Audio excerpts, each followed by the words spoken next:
International Research Conference under the theme National Security Challenges. We have 6 eminent presenters here with us today to present their thoughts and ideas on our theme for the conference. Without a doubt, this will be an interesting and intellectually stimulating session. I would like to call upon Brigadier Upali Rajapaksha, Dean, Faculty of Graduate Studies, to introduce the Chairperson, Professor Maneesha S. Wanasinghe-Pasquel, for the third technical session. Sir, over to you.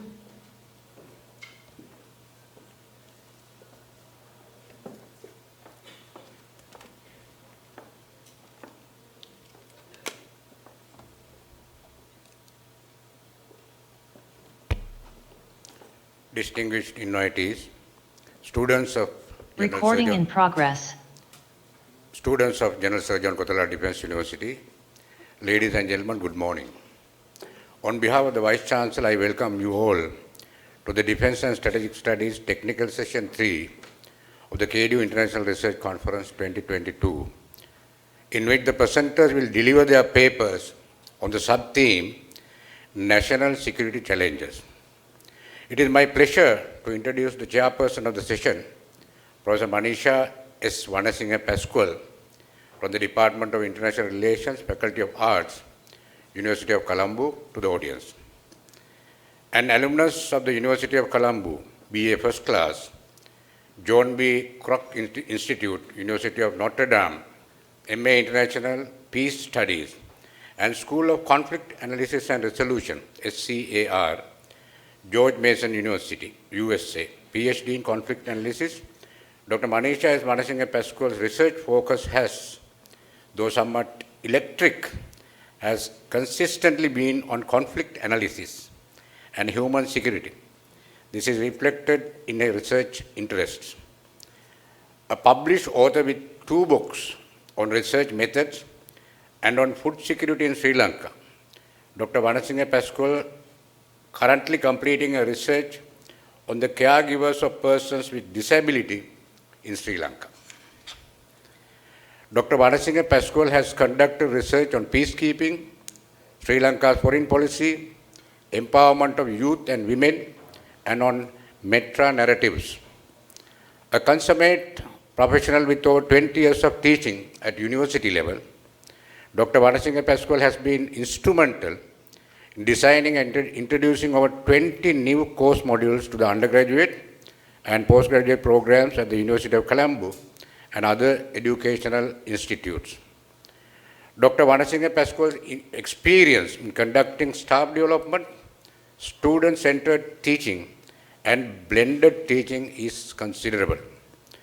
Dr. Wanasinghe-Pasquel has written and obtained grants for her department, that is, AHEAD grant from the World Bank, and has been instrumental through MOUs and Department of International Relations and the Faculty of International Affairs, University of Poland, and Department of Peace and Conflict Resolution, Uppsala University, Sweden.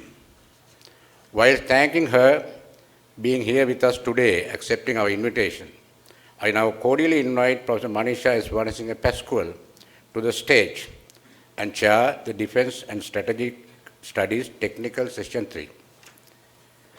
Meantime, I would like to call upon our eminent guest speakers in the session on the stage, Colonel Tusita Bandara, Mrs. CLCM Patabendige, Mr. H.S. Wijesinghe, Major RMEK Rathnayaka, Mr. KKP Ranaweera, Mrs. SUW Jayaratne. Professor Maneesha-Pasquel will also introduce the presenters of the session to the audience. Madam, over to you.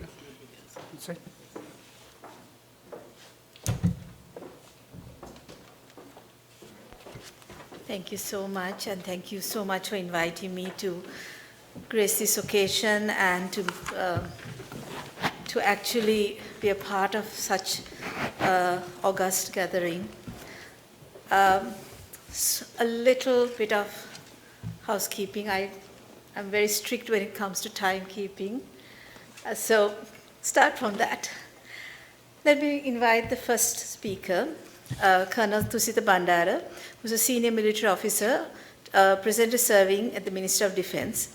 Completed the Masters in International Relations from my department and Masters of Strategic and Defense Studies from the University of California, Masters in Human Rights from the University of Colombo, and Postgraduate Diploma in Strategic and Defense Studies from the University of Malaya.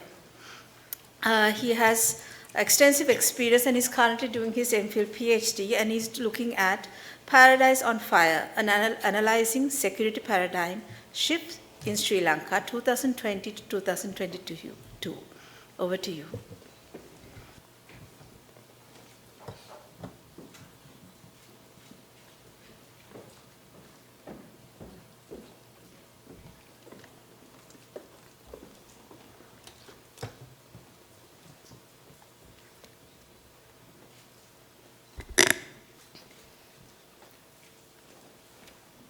The chair of the session, distinguished faculty members, invitees, fellow speakers, ladies and gentlemen, good morning. At the outset, let me thank the faculty members of the KDU for inviting me and giving me this opportunity to present my paper in this international research conference. Today, I'll be speaking on the topic of Paradise on Fire, analyzing security paradigm shift in Sri Lanka. The content of the presentation is as shown on the screen. The traditional security of Sri Lanka have never been experienced ever since the military defeat of LTTE in 2009. However, the non-traditional or human security environment in Sri Lanka has become remarkably complex owing to the fact that the economic crisis. According to the Central Bank of Sri Lanka, the country is experiencing a severe economic crisis owing to the depletion in foreign reserves due to bad policies and practices and governance, coupled with spillovers from the war between Russia and Ukraine. The public condemnations against the government's handling of the crisis has sparked the largest protest ever seen in Sri Lanka. Moreover, the mounting pressure on the government and society is being largely exploited to gain advantages and geopolitical benefits by the major power competition in South Asian region, and also thus exposing the country to great security vulnerability. The byproducts of the economic crisis have exposed the country to several human security threats, broadening the human security spheres and deepening the levels of impact.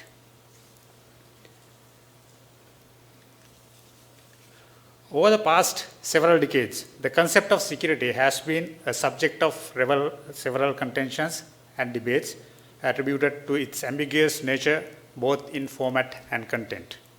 There are two major schools of thoughts on the concept of security. They are traditional and non-traditional.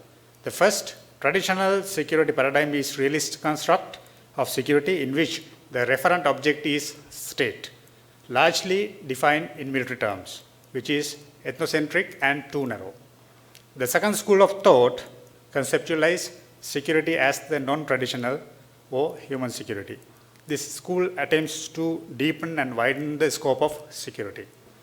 Adapting an interdisciplinary perspective, the human security can be briefly introduced as freedom from fear and freedom from want. Freedom from fear deliberates the protection of individuals from threats focused on their security and physical integrity. Freedom from wants talk about the protection of individuals by satisfying their basic needs, the economic, social, environmental aspects of lives and livelihoods. Sri Lanka is passing through an acute economic crisis due to many bad practices, corruptions, over-dependence on international donors, etc. The vulnerability of the world capitalist boom and the global economic uncertainties has contributed to intensify the Sri Lankan economic crisis. The debt crisis is another key issue in Sri Lankan economic catastrophe that has grabbed the global attention in recent times. The country's foreign debt crisis directly stems from the promotion to middle-income countries from poor economic countries. This limited the access to concessionary loans to Sri Lanka. Further, the gradual weakening of the foreign exchange reserve in Sri Lanka has reached its recorded lower levels in early 2022 as a result of COVID-19 pandemic and poor economic planning and policies. Further, import dependency drains the lingering foreign reserves in the country. The ban on chemical fertilizers was another factor that has substantially contributed to the crisis. With the deteriorating economic situation in the country, the central bank has taken steps to print money to inject recorded amount of liquidity into the system, which resulted in inflationary pressures while impacting the exchange rates. The byproducts of the COVID-19 generated unprecedented hardships which affected the public and private incomes. The currency devaluation, price hike in essential commodities, foreign exchange shortage, and ban on chemical fertilizer drew up the prices of food and other essential commodities, putting the people at great risk, including food insecurity. Due to the depletion of foreign reserve, Sri Lanka faced a severe energy shortage, leading to breakdown of transportation, agriculture, fishing, and industrial sector, and threatening the basic livelihood of large population island-wide. The public expressed its growing frustration at the collapse of living standards through numerous anti-government demonstrations. Emerged situation due to energy crisis triggered a lawless situation in the country, where the law enforcement authorities had little or no control over the public anger and frustration that challenged the national security of Sri Lanka. A severe drug shortage that transpired due to the financial crisis was another major concern in the field of health security. The issues that surfaced from the deteriorating economic transmuted into food, energy, health, social security threats, and subsequently transformed into political security issues where the people were taken to streets demanding the government actions and accountability, and at last the resignation of the president. Thomas Kuhn, one of the most influential philosophers, argued that the social context gives rise to paradigms consisting of commonly understood set of assumptions about the nature of specific field of study. These commonly understood assumptions comprises what is accepted as normal science of the paradigm, setting the limits in which science will operate, but only enough anomalies arise to challenge the assumptions of the reasoning paradigm, causing revolution, resulting in a paradigm shift, and thus creating new normal science. In the security realm, the state is considered to be the protector of its subjects, which is central to the traditional security paradigm. However, the state will remain the principal referent object of security even in human security paradigm, but the degree of analysis will be shifted to the referent objects that are at sub-state level. Edward Newman stated that traditionally the state sovereignty and sovereign legitimacy rest upon the government's control of territory, state independence, recognition by other states. The role of citizen is to support this system. The human security approach reverses this equation. The state and the state sovereignty must serve and support the people from which it draws the legitimacy.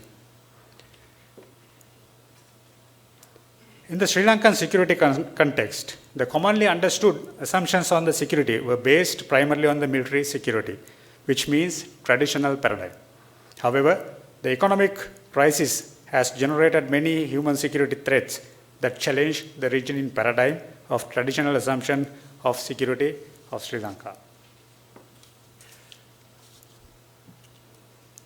Lack of fuel for the day-to-day routine works, power cuts, high inflation, food shortage, unavailability of fertilizer, poverty, lack of gas, a subjective sense of inequity, unemployment, lack of medicine and surgery equipments, which can be categorized as freedom from want, has substantially contributed to the feeling of insecurity among people. The resentment against the deteriorating living conditions has intensified the already existing insecurity environment and paved the way for killings, violent demonstrations, increase in criminal activities, strikes leading to breakdown of day-to-day lives of the people and destruction of properties and intimidations, which can be considered as freedom from fear. The intensified security island-wide caused the public to live in fear and uncertainty at last. The poor economic policies, bad governance, corruptions, COVID-19 pandemic, together with political instability, have pushed the island nation into an unprecedented socio-economic crisis.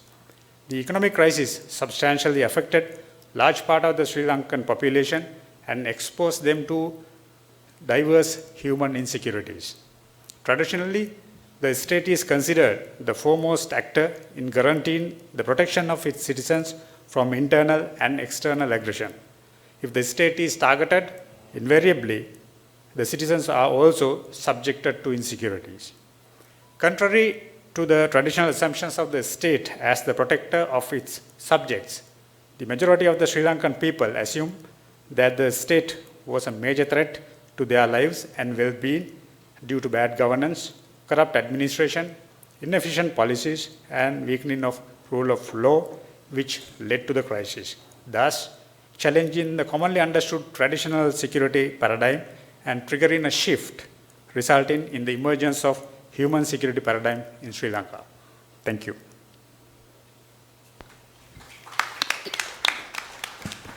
Thank you so much. Very interesting presentation, and I thank you for sticking to the time. Ms. CLCM Patabendige, she's a research assistant at the Institute for National Security Studies, the premier think tank for the Ministry of Defence, Sri Lanka. She's presently reading for MPhil PhD in law.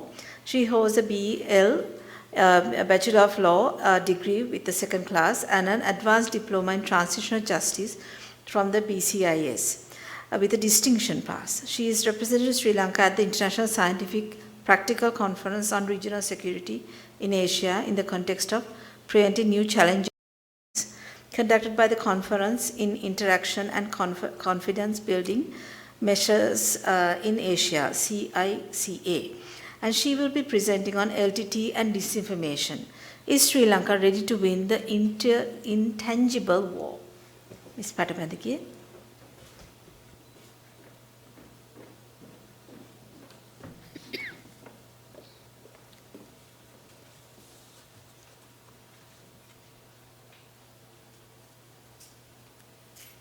First one.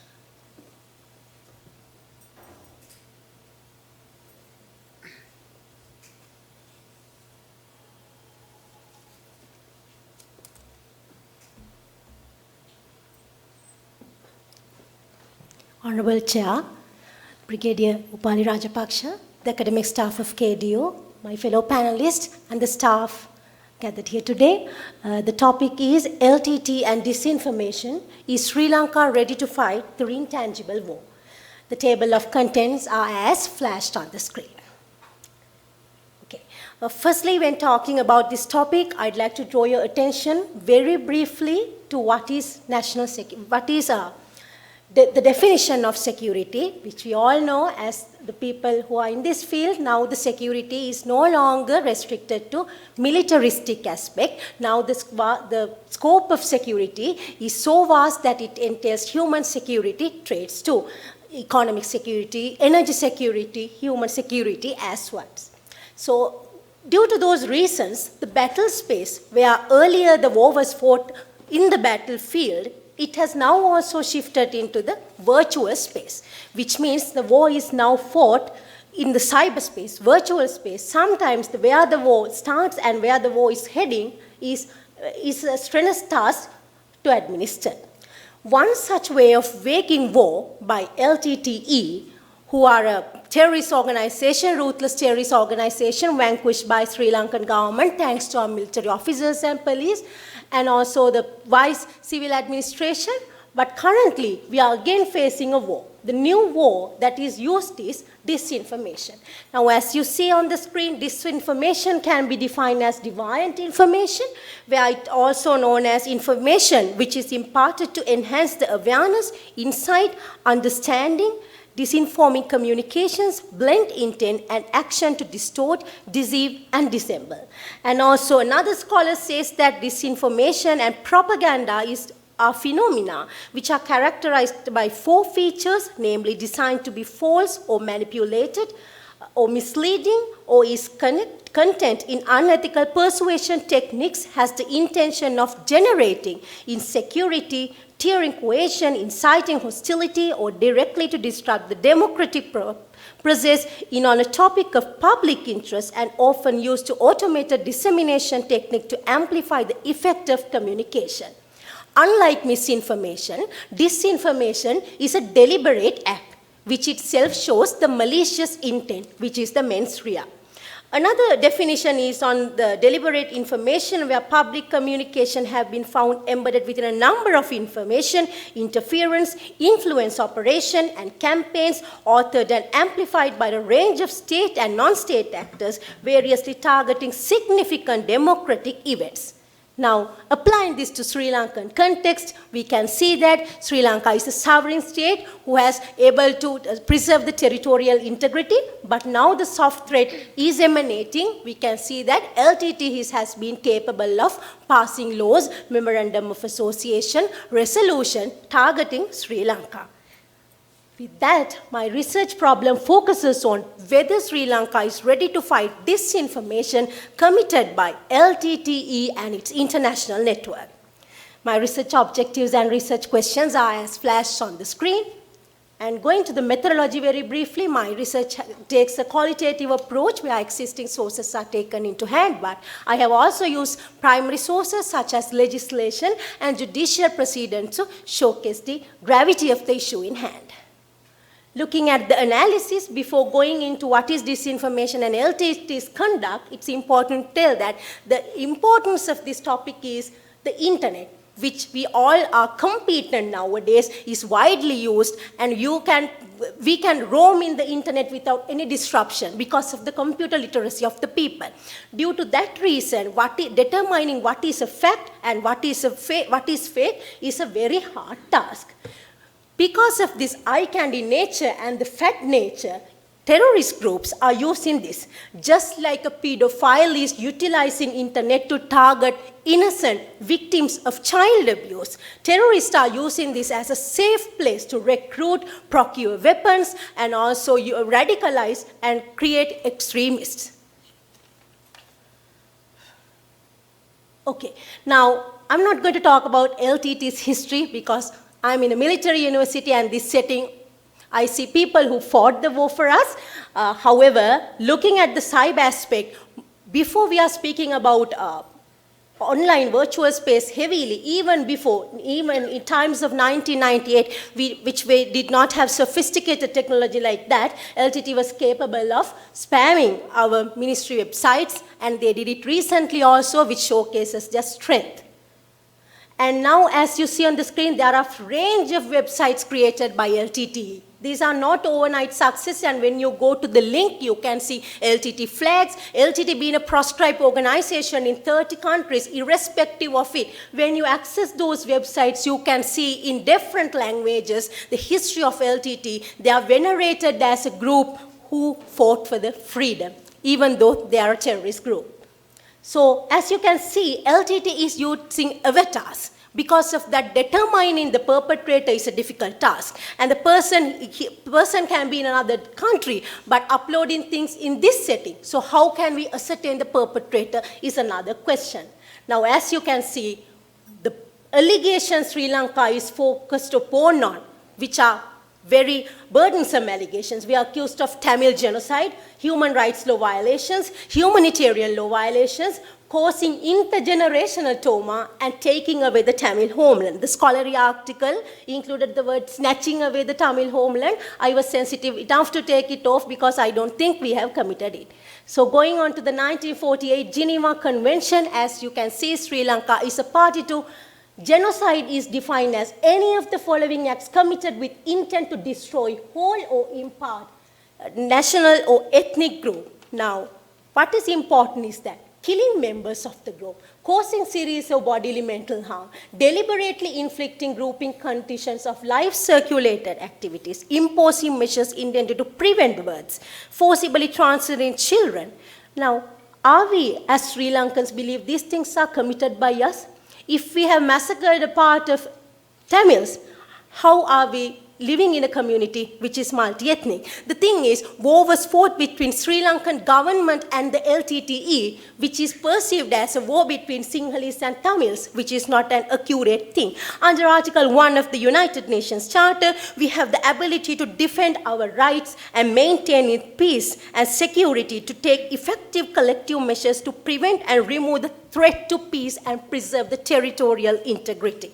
Also, as you can see, the Section 21 of the UN Charter goes to organization which is based on the principle of distinction. And also 2.4 speaks about the prohibition of a threat or use of force in international relations.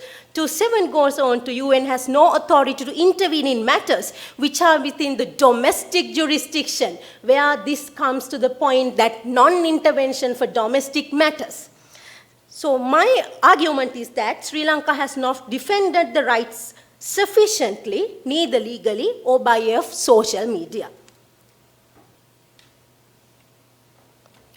One of the challenges that we have is they are accusing us of violating human rights. In fact, we are not even using the word war. We are using the word humanitarian operation because we have conducted a humanitarian mission abiding by the international humanitarian law principles such as principle of distinction, military targets, non-military targets, likewise. Whereas LTTE closed the gates of Mavilaru, preventing the basic needs and bombing economic targets and killing international political figures who are ruthlessly killed without committing anything. And they are not terrorists, they are not military target. International responses. Now see the gravity of the issue. Now we here comes to the word. Now LTT's campaigns in social media has been capable of passing a plethora of laws. Where it goes to law, it becomes binding. Now this is the problem that Sri Lanka is faced. When you go to India, the Tamil Genocide Education Week Act is there, where children learn about Sri Lanka committing genocide for a 1 week time. A genocide which Sri Lanka have not committed but now already in law. Following the footsteps, the Palmo Convention also telling something like that, which is in fact untrue. Now, as we see, there are major lacunas, gaps, and weaknesses in Sri Lanka's system, because even though we want the militarist aspect of war, our diplomats are trying so hard for you going to UN and convince the people. It's very hard to criminalize this propaganda, funding, procurement, lawmaking, litigation steps taken by LTTE and its international network, because they are having front cover, sympathetic organization and funding. For an example, Pearl. So this is in fact a very serious situation. And we do not have adequate technological measures to combat it.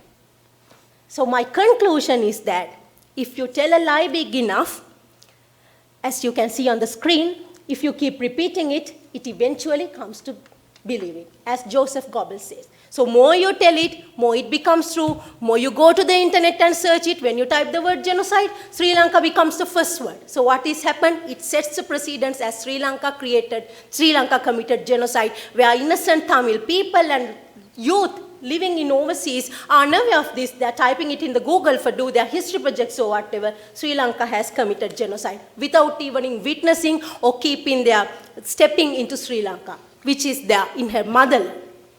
My recommendations are, in order to combat disinformation committed by LTTE, I believe we need a separate legislation, something like Singapore's Prevention of Online Falsehood Manipulation Act. This act should have calibrated remedies, appeal procedures, correction directives, fact-checking methods, and reporting procedures, so that the rights of the people who are innocent, who engages in satire, parody is not criminalized. Now, I am not telling the rights should be infringed, freedom of expression should be infringed arbitrarily. But if the person is engaged in deliberately harming, threatening the sovereignty and creating fictitious claims which are not true, then such behavior is actually actually affecting the territorial integrity, national security, public morality of the country. So these things must be mitigated, prevented, and criminalized. And also, public should be given the authority to track, to monitor, to see any crime and report it immediately. So we can, fact verification will be there, community guidelines are there, we can take it off, which CERT is doing, but I believe we should expedite the situation.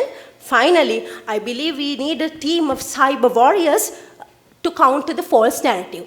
Now, presently, when I'm making the presentation, which was not when I was writing the paper, I got to know we have a cyber warrior team. Cyber warrior team up to a certain extent, but they were unable to divulge information, which is understandable. But ladies and gentlemen, I'm very happy to see Sri Lanka is now actually countering the false claim, not only by LTTE, but other extremists, which we see in the media. But finally, I want to tell that freedom of expression, which is one of the sacrosanct rights, should not be curtailed, and it should only be done in the eyes of the law if it is permissible to preserve the national security. And I believe I has proved my research problem as an LTT is waging a war, intangible war, and we have to criminalize it. Thank you so much for patience listening. Thank you so much. Very interesting, thank you. Hiranta Wijesinghe is currently reading for a Masters of Science in Security and Strategic Studies at the Faculty of Graduate Studies, General Sir John Kothalawa Defence University, and a Masters in Conflict and Peace Studies at the Faculty of Graduate Studies, University of Colombo. He holds a Bachelor of Science in Management and a Diploma in International Relations. His major research interests include geopolitics, strategy, counterterrorism, and intelligence studies. And he is going to look at cognitive biases within intelligence analysis, challenges to national security, and way forward. The floor is yours.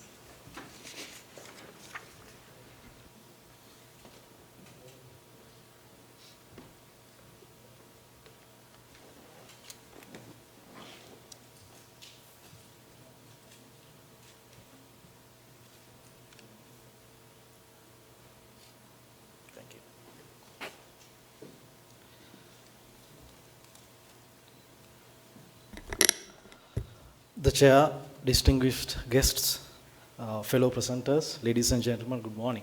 First of all, before starting my presentation, I would like to thank the organizing committee of the research conference, which we eagerly wait for every year. And Chair, thank you very much for the introduction. So my topic for the conference is cognitive biases in intelligence analysis. So if you look at this topic, I would like to draw your attention on two key phrases, which is intelligence analysis, a phrase which you hear very often, and then the cognitive biases, which you don't hear very often or may not have heard before. So let me take one by one. Intelligence. So we all know that intelligence is a very crucial component in strengthening the national security of any nation. And it acts as an efficient risk detection and an early warning mechanism. And intelligence communities around the world have been tasked with preventing and responding and also investigating these security issues. And the intelligence model, which currently used in general by the intelligence community or practitioners, is called the intelligence cycle. So according to the FBI definition, this intelligence cycle includes identifying the requirements, planning, direction, then collection of data, process exploitation, analysis, and finally the dissemination. So in this research, in the study, the main focus was on one main component, which is the intelligence analysis. So what happens during the analysis is, during the analysis process, the reliability and the significance of this information or data is which are being received from previous steps are being evaluated, and they are being put into context and used to produce the final intelligence product. So one of the most important functions in intelligence analysis is to reduce this uncertainty sources of information. And so in this study, we are going to talk about a major factor, a cause which hinders this process, and that is cognitive biases. So let's see what cognitive biases is. I have given two definitions on cognitive biases. First one is the term cognitive bias refers to a person's systematic but flawed patterns of response to a judgment and decision making. Another definition says the term cognitive bias refers to a type of thinking error that people make on a regular basis. So in society, we see a lot of biases in our day-to-day life. And human tend to get into identities, group them based on identities, such as race, caste, religion, a political group, or even sometimes schools. School become the identical group. However, when it comes to cognitive biases, they are not like other biases. This is caused due to a psychological effect, where we become biased or get into this trap unknowingly. So there are more than 180 cognitive biases identified, and among which are very relevant to intelligence analysis. So let me make it more clear to you by explaining a few of them. First one is the overconfidence bias. So what happens in overconfidence bias is that sometimes you get too confident and start taking decisions not based on the facts but based on your opinions or your gut feeling. And being successful in the decision making of a certain case increases your confidence to a point where you can start believing that whatever the decision you make is very successful. This is quite dangerous because you might stop looking at the facts and you make the decisions based on your opinion. So if you flip the coin 5 times and it landed on head, doesn't mean that the 6th time there is more than a 50% chance that it will be the same results. Then anchoring bias. This is a very famous bias. So humans usually rely on the first information they receive, no matter how reliable or how accurate that piece of information is. So when we take decisions, the very first information has a tremendous effect on our brain, for instance. And no matter how much accurate the second and the third information is, you anchor yourself into that first piece of information you receive. Then the bandwagon effect. So people do or believe in something not because they actually do believe, but because that is what the rest of the world believes in. So if you ever heard someone says, well, if your friend jump off the bridge, would you do that? So that means someone is accusing you on this bandwagon effect. So humans tend to make the most famous decision because they want to be in the part of the majority. So we see this in the meetings also. If 10 people are there, if 9 people make the same decision, even the last person would, even he is against that, he will get into that decision. And finally, the ostrich bias. So ostrich bias is the decision or rather subconscious decision to ignore the negative information or ignoring the obvious negative situation. It may also be indication we only want to consider the positive aspect, and it could be a serious crime, and basically it promotes ignorance. So to avoid finding the negative information, we just stop looking at the negative situation. So we can see these biases makes it very easier to predict and create assumptions and come into generalizations based on the preconceived notions about certain beliefs. So those cognitive biases affect our belief formation, reasoning processes, decision making and behavioral response, or even sometimes the non-response. So we need to see the possible solutions for this. So let me wrap up with a few recommendations. First one is the analyst training. So intelligence community needs resilient intelligence training programs providing analysts the tools and training in order to be effective and very successful. And it is very important to have the awareness and knowledge about this cognitive bias. And the training, these trainings has to be very consistent, and these training modules has to be implemented in all the intelligence training schools. And it's very important that when developing a training module, it is very important to get the practitioners' experience as well as the knowledge of cognitive psychology. Another recommendation is the shared information. So we all know how it is very important to work collaboratively when it comes to the national security matters. So shared information is very important. as such network can help the intelligence community to connect the dots, processing and analyzing the information. And establishing the concepts like fusion centers can be done in order to enhance intelligence sharing. Fusion centers is another concept which we can discuss later. And then analyst teams. So in 2005, Philip Tetlock and Dan Garner wrote a book, Super Forecasting, the Art and Science of Prediction. So this study presented thousands of ordinary people attempting to forecast future events. So this research brought out, it supported the fact that team of forecasters were approximately 23% more accurate than the individual analysts. So in analyst teams, what happens is analysts are provided the opportunity to evaluate each other's assumptions, and it's like a group think. Then finally, the structured analytical technique. We structure the intelligence cycle in a more efficient way. So according to CIA, structured analytical technique can assist intelligence analysts to challenge the judgments, identify mental mind states, stimulate creativity, and manage uncertainty. So we see each of these strategies could potentially alert the analyst to cognitive bias creep and counter the influence of those cognitive limitations on the analysis process. And it is not only in analysis, there are opportunities for the cognitive biases to creep into the at every level of the intelligence cycle. And not only that, it could be in the policy decision making. Us being researchers, when it comes to doing an analysis, various fields should be very well aware of these cognitive biases, and it relates to any field which involves analysis. And studying cognitive biases is also very important, as the cognitive bias impacts the inaccurate intelligence, and the inaccurate intelligence leads to intelligence failures, which impacts the national security. And ladies and gentlemen, that brings my presentation to an end. I'd like to thank you for your time and attention.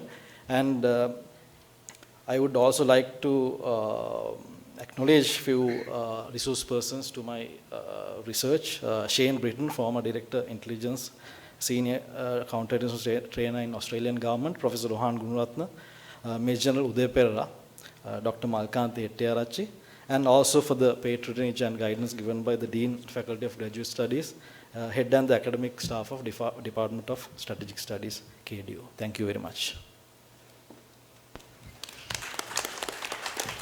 Thank you so much. Extremely interesting, and I have so many questions actually. Now I invite two people to present for the next paper.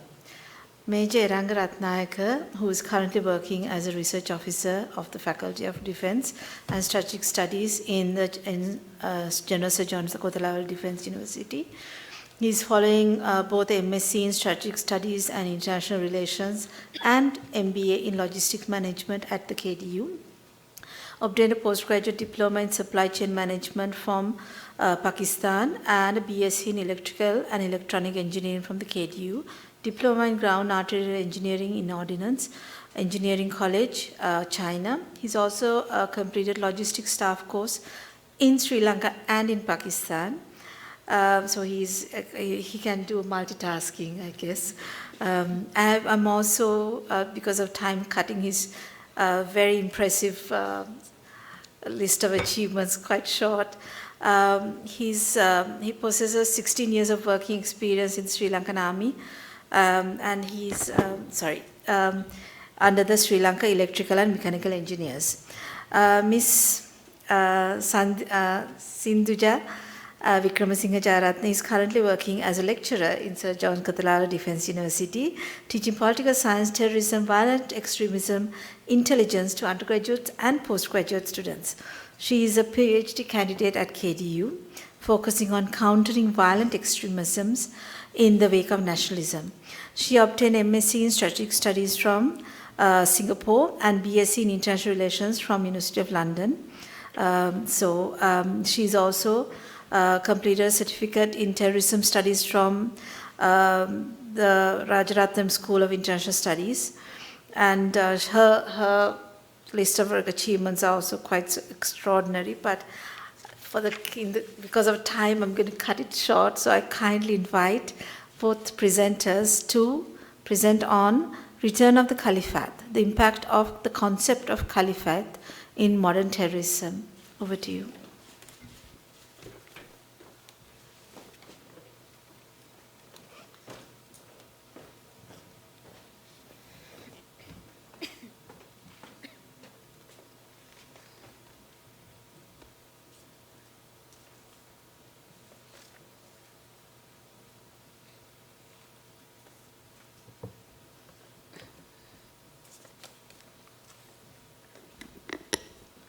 First of all, thank you very much for your kind introduction, madam. Good morning, ladies and gentlemen. My presentation is based on the impact of concept of Caliphate on modern terrorism. My presentation is based on information and analysis on ISIS. However, my paper will also have added some analysis part on Al-Qaeda as well.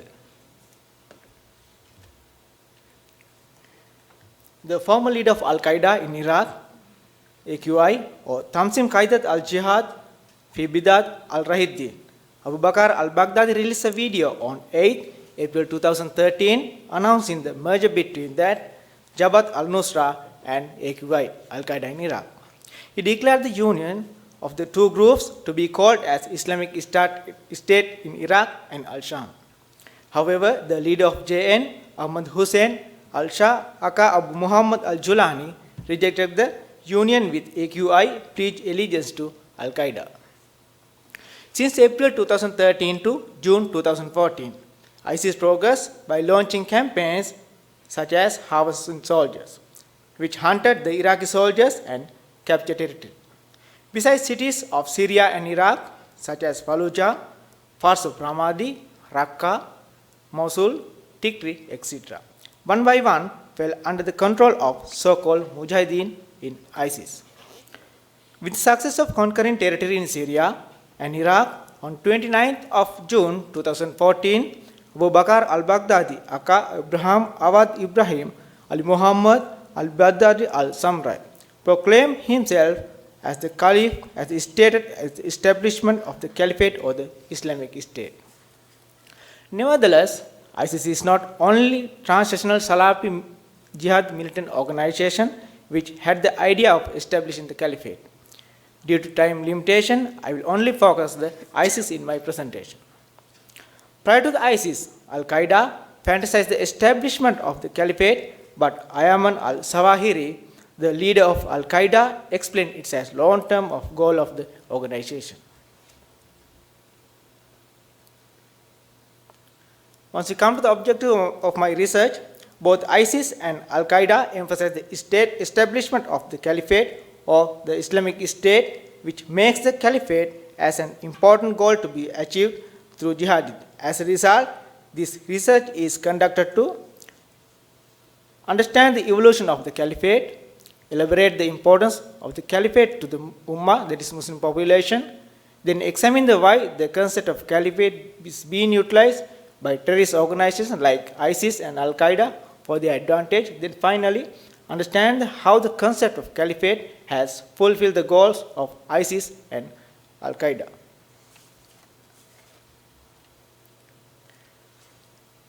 These are the research questions of my presentation. How did the Caliphate evolve? What is the importance of Caliphate to the Ummah, that is Muslim population? Why the concept of Caliphate is being utilized by the terrorist organizations like ISIS and Al-Qaeda for their advantage. Then finally, how the concept of Caliphate has fulfilled the goals of ISIS and Al-Qaeda.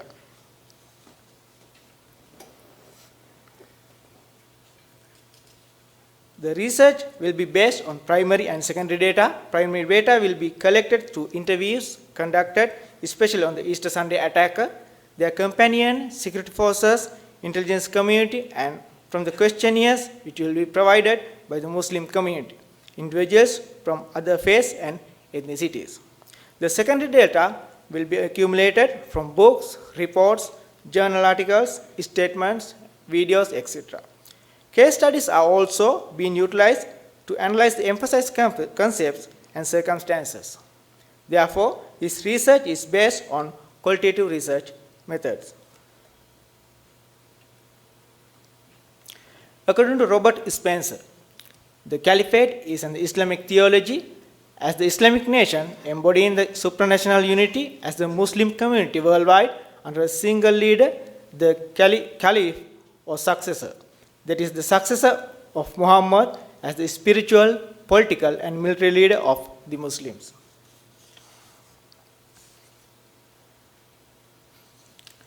Caliphate or the succession emerged upon the Prophet Muhammad death in 632 when his close companion assumed leadership for the early Muslim community.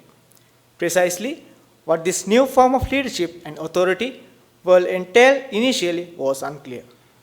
The vision of Caliphate as progressive succession to the Prophet Muhammad over the entire Muslim affairs and not merely those of one fiction, tribe or region was quickly articulated and implemented by the Prophet's close friend and father-in-law Abu Bakr after Prophet's demise. After Prophet Muhammad, during the medieval period, three major caliphates succeeded each other. The Rashidun Caliphate, that is 632 to 661, then Umayyad Caliphate, that is 661 to 750, and the Abbasid Caliphate, that is 750 to 1570. In the fourth major caliphate, the Ottoman Caliphate, the rulers of the Ottoman Empire claimed caliphal authority from 1517 and maintained Sunni Islam as the official religion. It is important to understand the caliphate was born out of necessity while not entirely established by Prophet Muhammad, or has an attribution to Allah in the Holy Quran. After the demise of the Prophet Muhammad, Abu Bakr, in the father-in-law of Prophet Muhammad, took over as the caliph. Even though this period as the caliph was short, he had undergone many obstacles. The first was addressing the legitimacy as the ultimate leader of the Ummah, or so-called caliph. Abu Bakr faced rejection from other tribal and geographical leaders who emerged in Arabia as caliphs: Asad al-Ansi in Yemen, Talha ibn Tuladid and Asad tribe. He soon crushed caliphs who mushroomed in Saudi Arabia with the help of his best warrior Khalid ibn al-Walid. In his final years, Abu Bakr chose Umar to succeed him. Umar's caliphate was expanded through conquest on Persia, Syria, Palestine, Egypt, Libya and more. Then comes Uthman ibn Affan. However, Ali ibn Abi Attab, Prophet's son-in-law, never conceived Uthman as the caliph, which later encouraged him to create in Shia. After the assassination of Uthman, Ali becomes the caliph. Ali is considered the fourth rightly guided caliphs in the Rashidun dynasty. After the four rightly guided caliphs in Rashidun dynasty, the creation of the caliphate and the successor to the caliphate became more family dynasty, starting from the Umayyads, Abbas, up into the Ottomans. When considering the importance of the caliphate to the Muslim community, it can be divided into two categories. Caliphate being considered as a political model, and from other side, how the concept is combined with religious attributions. However, due to the time limitations, I will concentrate on a few aspects of why caliphate is important to the Ummah. When relating the caliphate to the religious attributions, succession plays a major role. In the early stage of the caliphate, especially during the times of the roughly guided caliphs Al-Khulana and Al-Rashidun, the successor was selected more legitimately through a process of yet either become more hereditary. At the same time, Muslims believe that the first four caliphs were simple in their behavior, devoted towards righteous behavior and the legacy which was left of the Prophet Muhammad. However, after Al-Khulafa Al-Rashidun, the caliphs were more into expanding wealth and power, such as Abbasid Caliph Al-Muqtadar. Some Muslim scholars argue that the caliphs after the Rashidun dynasty and more into material gain rather contributed to the expansion of Islam and protection of the Muslim community, which is claimed as a responsibility of a caliph towards its community. This was also being highlighted when the self-proclaimed caliph of Islamic State of Iraq and Al-Sham wore Rolex watch while delivering his speech titled A Message to the Mujahideen and Muslim Ummah in the month of Ramadan on 1st July 2014 at Mosul Al-Nouri Mosque. This was a symbol that the so-called ISIS is in the process of claiming for power and wealth rather looking for the righteous. On the other hand, the most significant religious attribution out of all that rightful caliph should descend from the bloodline of the Prophet Muhammad, or he should be from the Quraysh tribe, which is the tribe of the Prophet Muhammad. There is a reason why Abu Bakr al-Baghdadi, Aka Ibrahim, Awad Ibrahim al-Muhammad al-Badri al-Samrai claim to be descending from the Quraysh dynasty. As for Abu Ibrahim al-Hashim al-Qurashi al-Akir al-Muhammad Abdul Rahman al-Mauli al-Sabib, who became the ISIS leader after the demise of Baghdad, included the term of Qurashi in his kunya. This was the same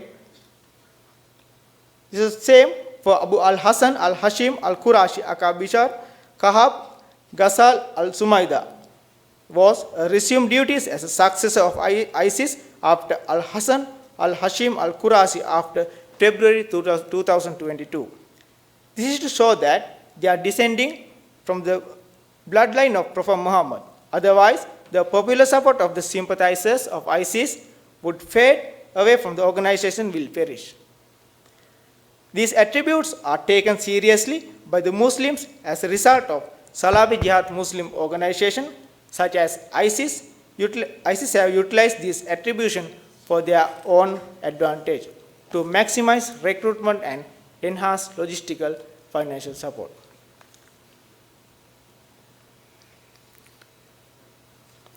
Following are some of the means of terrorist use of concept of the caliphate and how they have succeeded through that. Recruitment through historical and religious righteousness. For the example, 47 people out of 50 who were either companions, Easter Sunday attackers, or the attackers himself claim that they have pledged allegiance to Abu Bakr al-Baghdadi, thinking that they could perform hijrat to be part of the Islamic State. They claim that they have followed to the religion with the purity under the so-called rightful Caliph Abu Bakr al-Baghdadi. Ishaq Ahmad, the first individual to join from Sri Lanka to ISIS, the brother of Neela Mohsin, is the first to die to Sri Lanka in a foreign terrorist fight, has told Imam Fakir, a member associate of Jamaat Millat Ibrahim Fakir Ceylana, that he comes to Syria and join ISIS. He is able to get the horse while being able to follow the religion ISIS from. Apart from recruitment through historical of religious righteousness, following are some of the reasons why the terrorists use of concept the caliphate for their own advantages. Pride as a warrior, mujahideen, sense of achievement and fulfillment. Can we wrap up? Yeah, thank you. Sense of belonging, sense of unity, equality, religious freedom, acceptance. Ladies and gentlemen, with that I have come to conclude my presentation. In modern terrorism, Salafi jihadi militant movements such as ISIS are in the process of re-establishing the caliphate. The concept of caliphate has therefore become more popular and has also become a tool for the terror groups such as ISIS to gain more recruitment, popularity and finance. Therefore, this research has been conducted to identify in order to understand the importance of the concept of caliphate for these organizations to use for their own advantage. The findings of the research emphasize that this concept is used by terror groups to promote sense belonging through religious righteousness, especially addressing the marginalized and potential radical elements in this Muslim community. Therefore, sense of return to Caliphate provides leadership and guidance to the Ummah to reunite as a polity and once again rise with religious and political righteousness. Thank you very much. Thank you so much. I now call upon Mr. Pradeep Ranaweera, an academic instructor at the Department of Strategic Studies at the KDU. He has completed his bachelor degree from the University of Colombo and a master's in art from Pondicherry University, India. He has received the South Asian Foundation Full Scholarship for Master's Degree Program, and before joining KDU, he was a research officer for the BCIS. He has served as a senior lecturer on contract at the Department of Social Studies at the Open University, Sri Lanka, and he was assistant director to the Sustainable Development Division and Research and International Media Division at the Presidential Secretariat from 2015 to 2019. He is also private sector coordinator for the National Poverty Alleviation Program under the 6th Executive President, and experience working in NGOs in Sri Lanka related to policy development and political decision making. His research interests are global environmental governance and sustainable development discourse, Indian Ocean, South Asian regional cooperation, international political economy, transitional justice and post-war peace governance, youth, gender and political participation.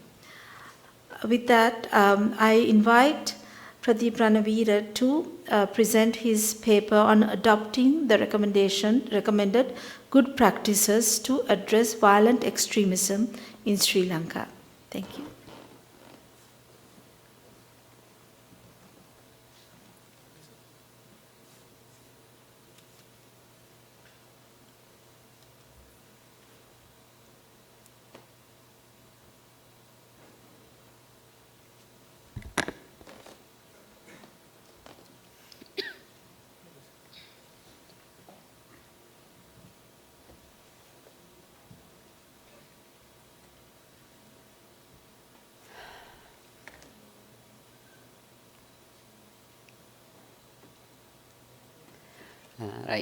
Good morning, Madam Chair,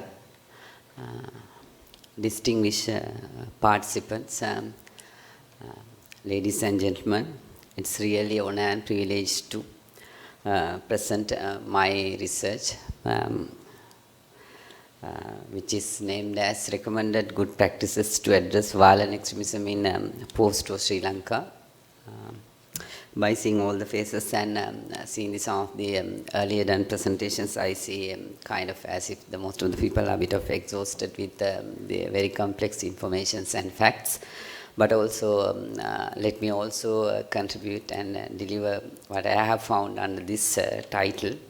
And I'll make sure that I'll not bring more complex thing, rather we'll try to open up the discourse under this, and as well as to see that especially younger generations who are representing here to overlook what is going on and what are the implications, especially for next 5 to 10 years under this topic.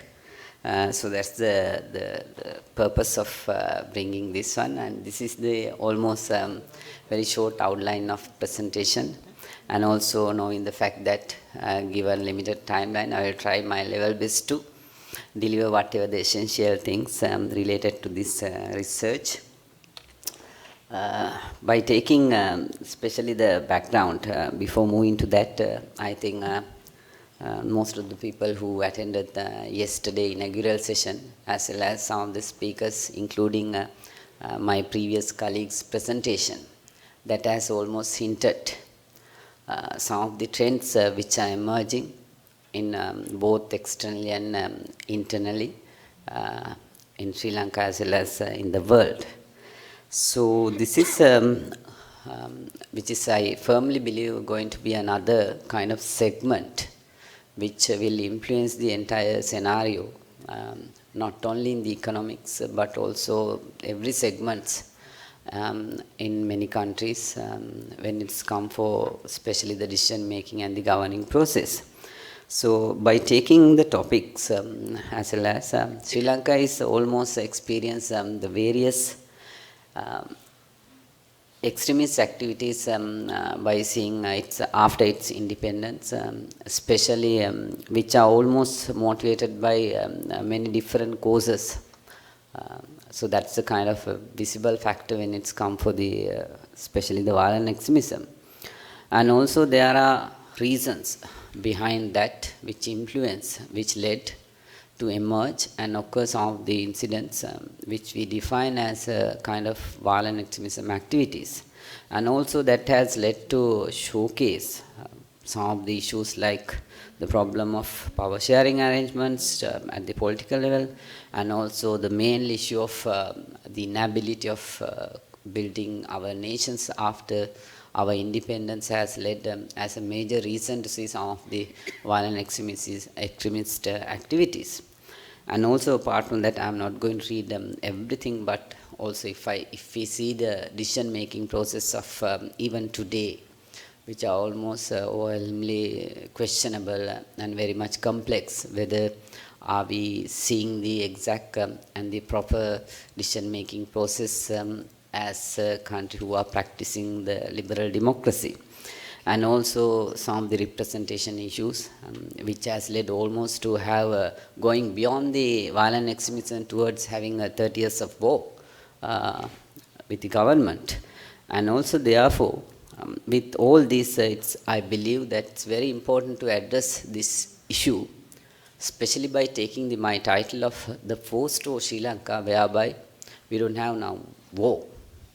But the problem is still, if we see after the 2009, there are some of the incidents which are triggering or else which are questioning directly, as some of the speakers said, the security of the people,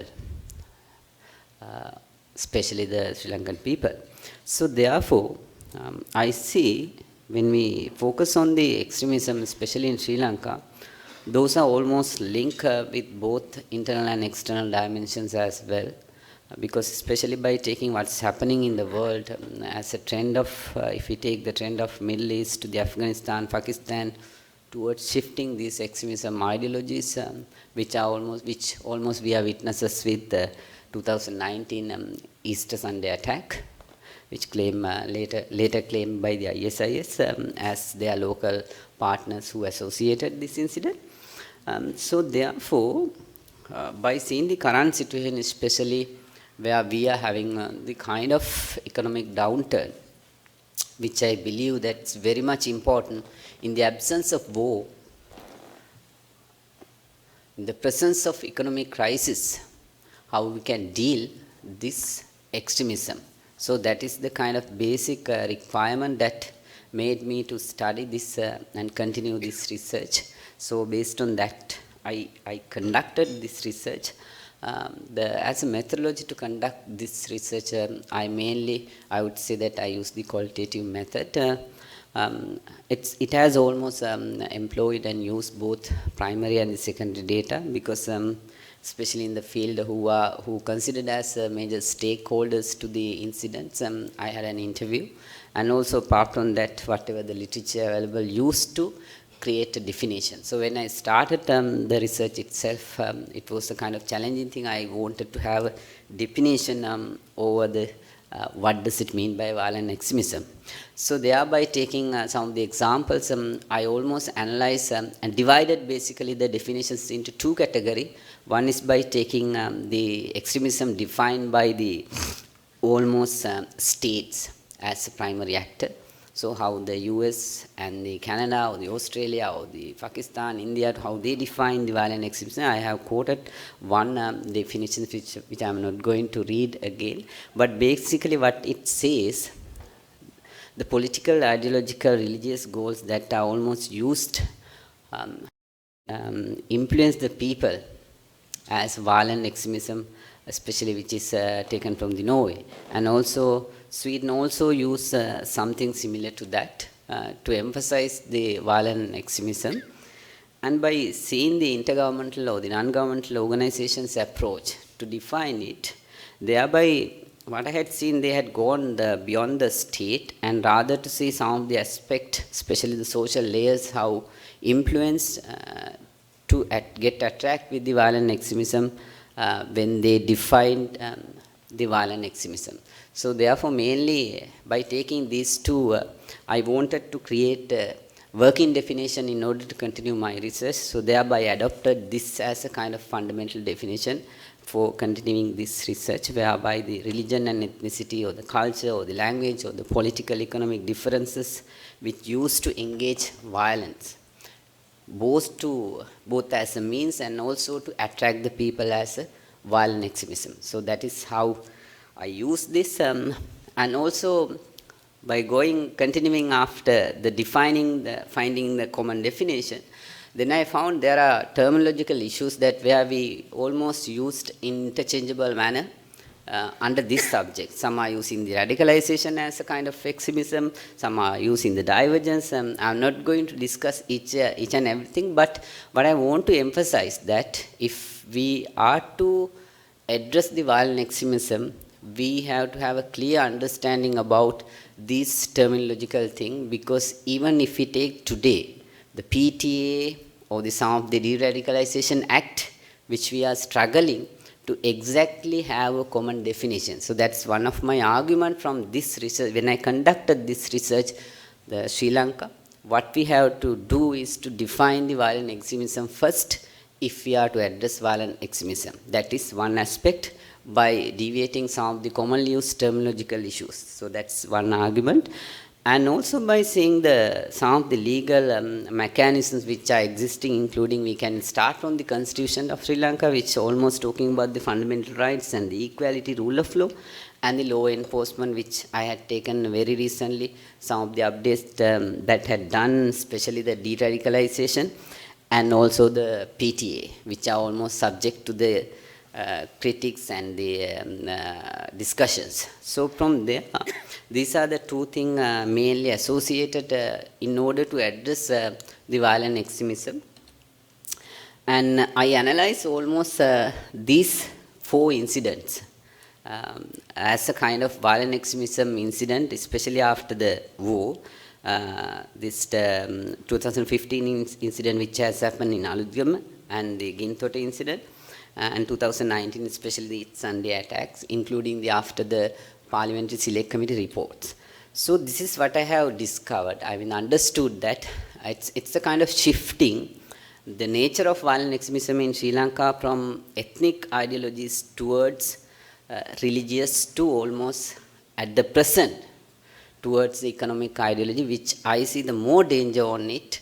Especially now the time has come to define violent extremism as a different ideology itself, because by seeing the danger of it, if you could focus on especially the Aragale or whatever the cases and whatever the issues that are emerging in the societies, by seeing, in order to, as some of my earlier colleagues explained, the power energy related thing or the food security related thing or the governance related thing, these are kind of strong enough to say that time has come for us to take the violent extremism as a separate ideology. So that is what I wanted to tell you. Thereby, I took some of the recommendations. What we have to do is to prepare a kind of content-based approach, rather seeing the ethnicity or some of the elements as a kind of violent extremism factors, which I see a kind of problem in order to countering the violent extremism. And also to link up especially the youth who are the very focal point at the society to address the violent extremism, and also the women as a kind of focus group, because especially when I read the Jonathan Spencer's work, especially related to the Sri Lanka's violent extremism, that I wanted to bring some of the elements from the anthropological aspect to see that how the states is been struggling in order to maintain its security. So therefore, I want to conclude finally that we need to define violent extremism first if we are to address the violent extremism, because I personally believe, if not today, probably for next 5 to 10 years, that's going to be the kind of major threat or the deciding factor of Sri Lanka, especially for its existence. So thank you very much for your attention. I'll be subject to answer if any questions come. Thank you very much. Thank you so much. Finally, I'm reintroducing presenter again. Sindhuja Vikramasinghe Jayaratne. She is presenting by herself, which is on analyzing the obligation of strategic intelligence in preserving national security. And as I said before, she is a lecturer at the General Sir John Kotelawala Defence University, and she has an extraordinary, amount of qualifications and experience. I did not read the last sentence in her qualification, which is that she possesses 6 years of working experience in the humanitarian sector, contributing to the reconciliation and rehabilitation process during the post-conflict era in Sri Lanka. I am really pleased to invite you to present.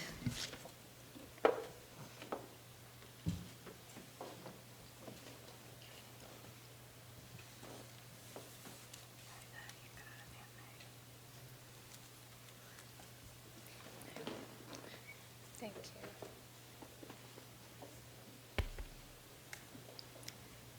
Thank you, madam. And well, it's now good afternoon to all the participants and dignitaries. My presentation is based on the analyzing of the obligation of strategic intelligence in preserving national security. So as Calvert-Jones in her article, Intelligence Reform, the Logic of Information Sharing explains that cornerstone of US intelligence reform is information sharing as a means of adapting to contemporary security challenges. The reason for the US intelligence to go through a rigorous reform in the 9/11 attack, which depicts that US intelligence community needed to shift from the Cold War mentality, which focused on countering a state, which is the Soviet Union, rather than a Salafi jihadi militant organization like Al-Qaeda. Contemplating on the failure of 9/11 attack, US understood that information sharing plays a major role, apart from collection, in countering a novel threat like Islamist extremism. As a result, based on the characteristics of information sharing and other intensives, US has gone through a massive structural and functional reform of intelligence in the context of 9/11. This depicts the importance of information collection plus sharing in the changing atmosphere of threat landscape in national security. Within such complex security environment as depicted, strategic intelligence plays a major role in preserving national security. Therefore, this research is conducted to understand how the social contract theory is applicable in strategic intelligence and its connectivity to national security. This presentation and my research is based on qualitative research methodology. Primary data is collected through interviews, while secondary data is collected from books, journal articles, reports, etc. Now, Professor Jeffrey Birds from Northeastern University has stated that espionage, or what is known as collection of information by the government using spies, is the second oldest profession in the world. I'm not going to tell what's the first one. Anyway, the product resulting from the collection, processing, integration, evaluation, analysis, and interpretation of accumulated information obtained from various means and sources is considered as strategic intelligence according to the Joint Intelligence which was published in 2007 in United States of America. However, there is limited knowledge in understanding the connectivity of theory of social contract which defines mutual agreement between the state and the citizen, with strategic intelligence and how that affects to preservation of national security. Hence, this research is conducted to understand how intelligence has become the core of national security and analyze the importance of theory of social contract in strategic intelligence and preservation of national security in the contemporary security atmosphere, and then to understand how the theory of social contract is applicable in strategic intelligence and for the enhancement of the national security. Now, as my fellow panelists earlier depicted, when we talk about intelligence, normally we start from the intelligence cycle. So intelligence, when you talk about, is a very broad term to define as suggested by Thomas E. Copeland. So according to Copeland, intelligence failure covers failures of communication of bureaucratic structure and behavior of estimation and analysis, of warning, of policy, or of judgment. So first of all, before actually going into or digging into how social contract is merged with intelligence, it is better to understand how the cycle works. So the cycle demonstrates that after getting necessary and sufficient direction from the higher or decision-making authority, the intelligence agencies start collecting information on the given subject. This collection process must be guided by the explicit direction and communication. After collecting required information, it must be sorted, then filtered, and after collecting required information and after sorting it, what happens is that you go through processing of the information, and then you go through analyzing, where I also have some experience in doing that, and then dissemination and integration also becomes vital in the intelligence cycle, because that is where you communicate your findings to the policymaker. I was once asked by an CIA officer, what's the most crucial part in this cycle? So for my amusement, he said that it was the arrow, nothing else. So the reason is because now if you don't have the arrow, there won't be any communication between these elements. So therefore, communication becomes very crucial between these 5 elements. So that we have to keep in mind when we talk about the intelligence cycle.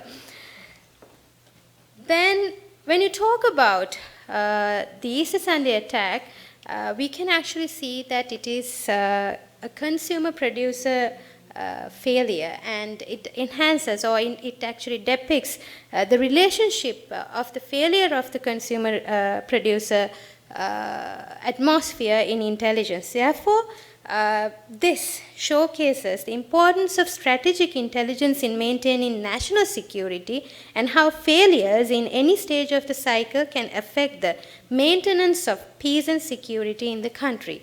As a result, one can argue that intelligence becomes the core of national security by looking at the failure of intelligence itself. Then, according to Kim R. Holmes, national security is the safekeeping of the nation as a whole. Its highest order of business is the protection of the nation and its people from attack and other external dangers by maintaining armed forces and guarding state secrets.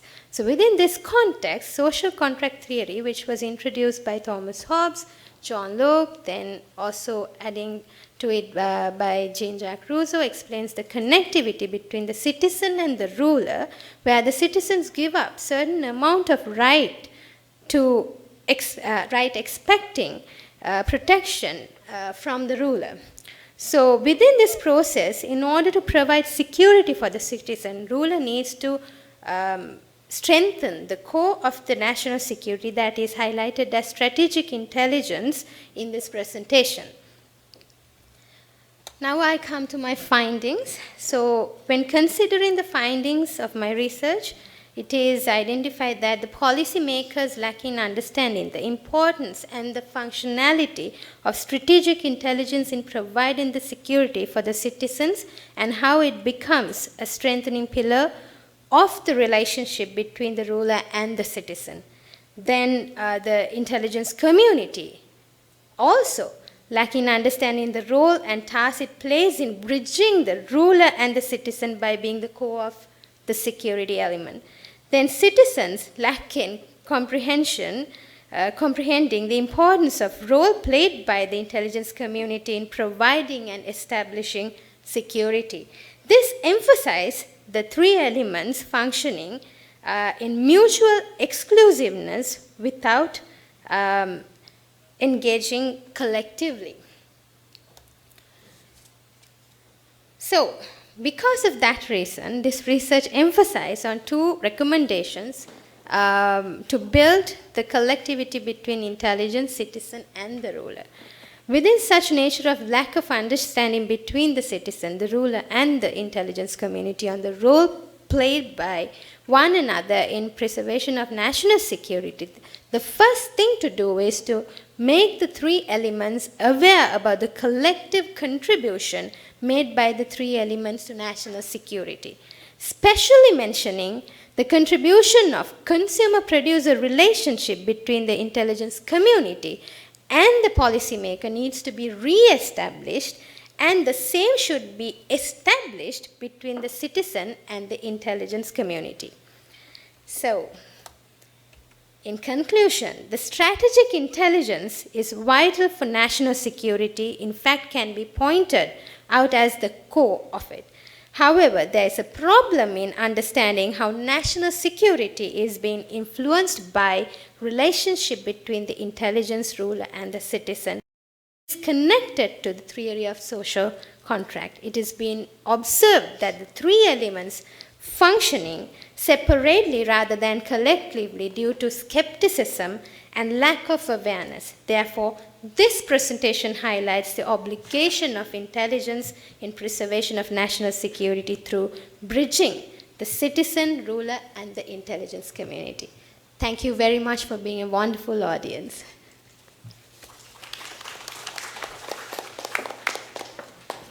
Thank you so much. We are actually, I think, out of time, but I will present three questions that have come through the online format. One is to the presenter number 2. According to your presentation, Sri Lanka is known as a victim of online falsehood by the LTTE and its international network. What are the current measures taken by the government for that? So let's have like a point form answers. Unfortunately, we are already 5 minutes late, and I've been told that we're very late. So to Mr. Wijesinghe, what do you think is the best option to mitigate the cognitive bias errors in a practical sense? That's part one. What is the best way of initiating mitigating strategies for an agency which this concept is completely new? There's another question, right, to you. Intelligence sharing is definitely a way of mitigating these errors. Are concepts like fusion centers practical in the Sri Lankan context? And to Major Rathnayaka and Ms. Sindhuja, is there a significant impact in the concept of the Caliphate due to the rivalry between Taliban and ISIS? Okay. Thank you. And believe me, I have a lot of questions for each of you, but I'm keeping silent. Okay, ma'am. Presently, Sri Lanka CERT is working on this, and also Defence Cyber Command Act is now there. It is not disclosed to the public yet as a public document, but I have to commend the service of Sri Lanka Air Force doing a silent service on this. It is not known, but even through my research only I got to know they're actually countering it in the Defense Command Cyber Act. They are covering disinformation, misinformation also, apart from spamming, hacking and everything. And also we have a Computer Crimes Act, which is already a measure that's been taken, and I am suggesting we need a Prevention of Online Falsehood and Manipulations Act. Thank you. Thank you very much. Thank you very much for the questions being asked online. So I'll quickly go through the two questions. First one was the practical. Yes, I think the most important thing is the formal recognition by the authorities first that cognitive bias has an impact on this intelligence analysis. And I think out of which I highlighted the analyst training is the most important thing, because having the knowledge and awareness about this bias or this problem is, I think, the most important thing. So we have to restructure the training, and we have to introduce a training model into the training schools, and also the training has to be very consistent, and it can be implemented individually in different agencies in Sri Lanka, or it can be done holistically by the, I think CNI can do collaboratively that, and also there needs to be a civil expertise. So I think KDU also can involve a psychologist into this, and they can create a model, a training module for that. It should be consistent. So rather than going into the other recommendations, I think the first thing what should be done is the training and the awareness of this issue. Then next one was about the fusion centers. So fusion centers is a new concept, and it's mostly practiced in US, and it's been practiced in almost all the states in US. So if we start here in Sri Lanka, I think more than being an intelligence sharing center, I could call it an information sharing center. So it's a physical space where intelligence officers from different agencies are there in the same physical location at a tactical and a operational level. So it's very important, and also so we don't have to start, if you're going to start, we don't have to start in every district, but we can have in like 4 regions, north, south, east and west, and each one focus in different areas. And also there should be IT systems. There should be a shared database where information, intelligence, whatever it is, can be shared at any given moment, because we see law enforcement is also playing a big role in collecting the intelligence. And also it is important to integrate the human security intelligence also, if we have whatever the thing we are going to start. That is also very important aspect, moving into more non-traditional aspects. So it should be law enforcement, military, and also the civil expertise focusing on the all areas of security. Thank you. Ma'am, could you please repeat the question?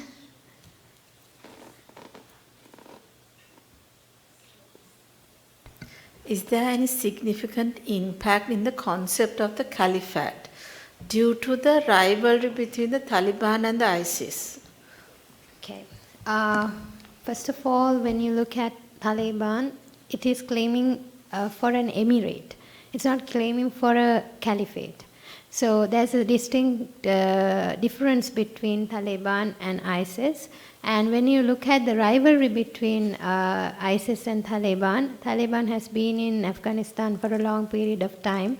And ISIS, of course, emerged in Afghanistan somewhere around 2014. And it was claimed to be the first wilayat, which was pronounced by Abu Bakr al-Baghdadi soon after the establishment of the so-called Caliphate in Syria and Iraq. So when you look at the rivalry between Taliban and ISIS, there's nothing common in nature when it comes to the concept of the Caliphate. That is more political in nature. Thank you. Thank you so much. I thank all the presenters. All 6 presentations were exceptional. I gained so much knowledge. You have no idea how many questions I have and how many comments I've made. And I thank the audience, both here and virtual, for joining in. And I thank the organizers for today's session. Thank you.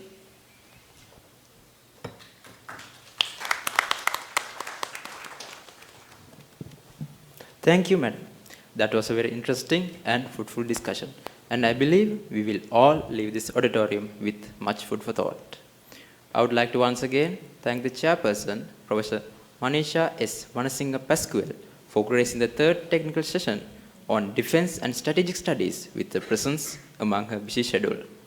I would also like to thank the authors of the third technical session for defense and strategic studies, Colonel Bandara, Ms. KKP Patabendige, Mr. Wijesinghe, Major Rathnayaka, Mr. Prof. Ranaweera, Mrs. SUW Jayaratne, for sharing their thoughts on the theme National Security Challenges.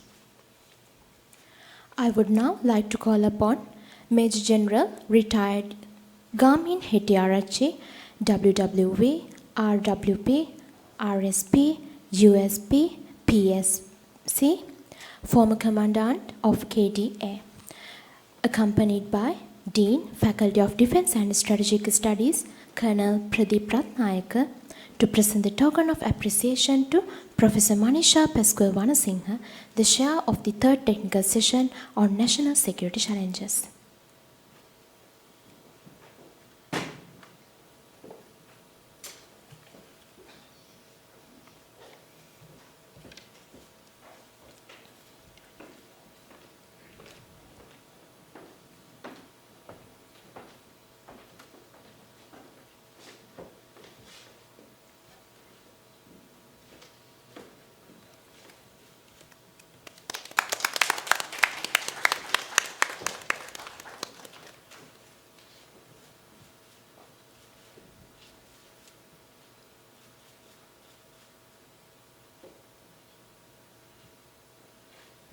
Sir, please remain on stage.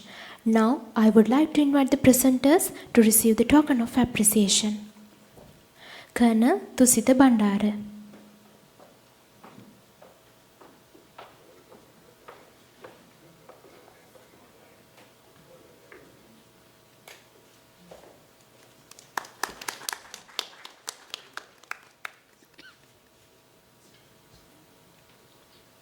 Ms. KKP Patabendige.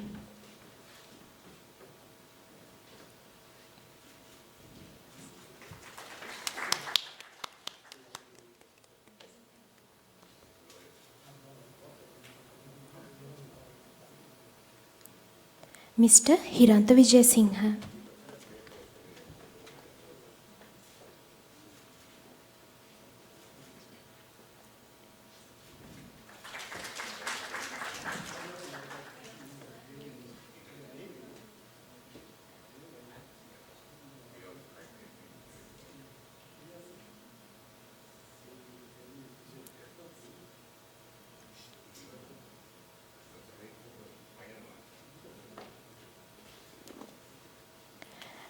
Major Rathnayaka.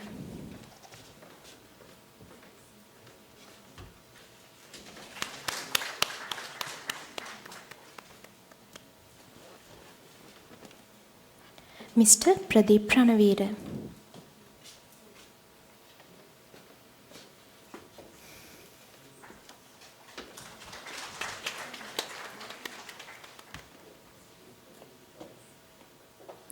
Mrs. SUW Jayaratne.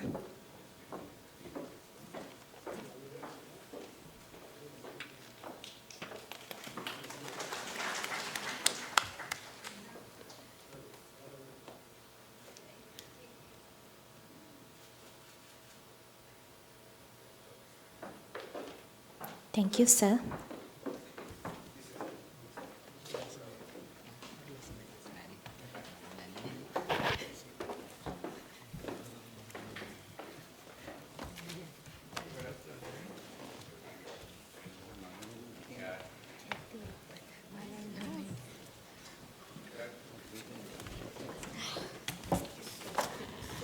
Ladies and gentlemen, with that, we conclude the third technical session for Defense and Strategic Studies for the 15th International Research Conference. we will commence the 4th technical session for Defense and Strategic Studies at FGS Auditorium. Therefore, I request that you attend physically or be online via the relevant link for the next session, which commences at 1:30 p.m. Thank you.